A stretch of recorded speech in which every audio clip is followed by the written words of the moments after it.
Welcome to JGod Gaming. In today's video, I'll be focusing on the map Ardennes Forest in Call of Duty World War II.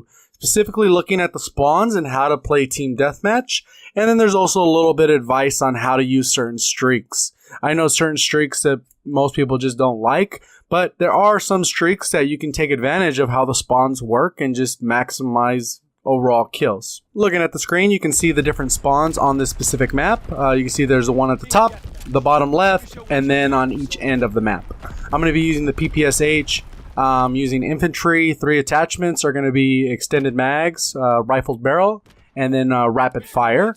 And then I'm going to be using ordnance with the 3 streaks being a recon plane, a artillery barrage, and the paratroopers. So considering the fact that this map has pretty isolated spawns, you're pretty sure where the enemies are going to be coming from, and it allows you to maximize those streaks, which you'll see as soon as I get enough kills to actually get the streaks in this particular map. So I'm running around, I'm running on this side. They should be coming around here because teammates haven't actually flooded through the spawn, so they should be coming through. But you can see there are some teammates starting to run through there, so the spawns are looking like they're already flipped rather quickly, just from the straight run across the map. So now I'm coming back over here to the middle, since they should be spawning on the original spawn where we spawned from.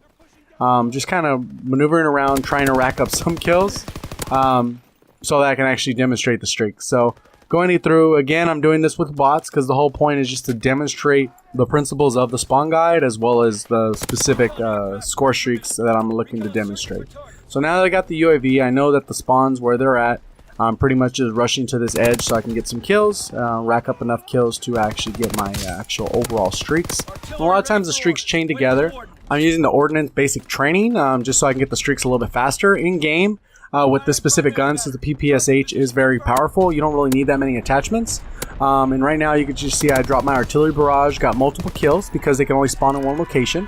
And now they're going to be spawning top side because the bottom spawn's blocked. I put the artillery barrage in the main spawn, got a couple kills coming off of spawn, and then now they're all spawning at the top side since all my teammates are to the right in the main spawn. So pretty much I know where they're at. They're going to be coming around this side. It looks like the spawns are going to be coming out this side now that my teammate died.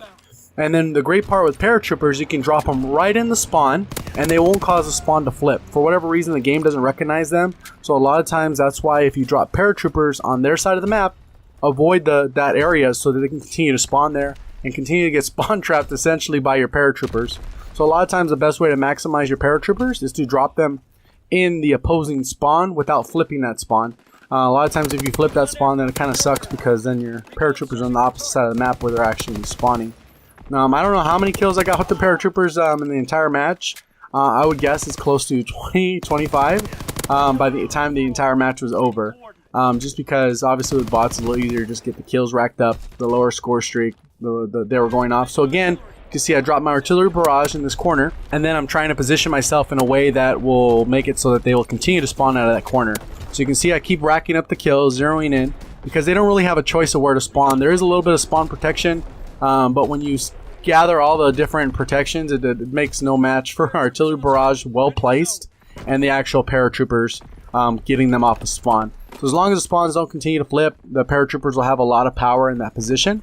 And you can see, looks like they're starting to flip now because the teammates rushed a little too far into the main spawn on the left. So now I'm rushing all the way to the other side, trying to call in another set of paratroopers just to kind of demonstrate that. But continually going off and getting these streaks.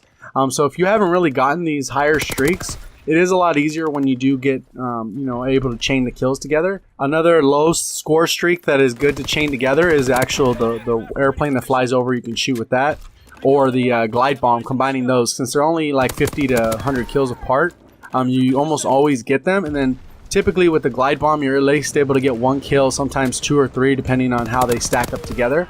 And then with the flyover, you can usually get 2 or 3, depending on the positioning and the angle you take. So a lot of times if you keep in mind where the spawns are when you're calling in these streaks, you have a more effective use of your actual streaks and actually make sure you're getting kills versus flying over where you know there probably might be, but more than likely people are coming out of spawn because people are continually dying throughout the entire match. So that's kind of how the process goes. You just continue to rack up the streaks and position things where you know enemies are going to be sitting.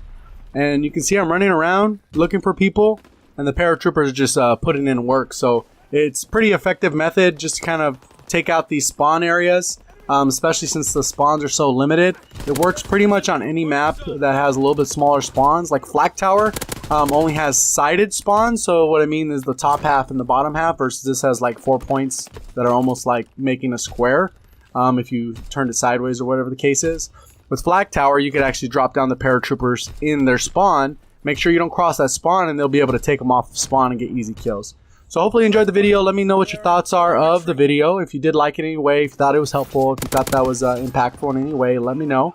I'm thinking of doing either a zombie series, a gun guide series, or maybe even Domination or Hardpoint series. Let me know in the comment section what your thoughts are, and I can go ahead and incorporate that in my gameplay. Thank you for watching. As always, have a great day.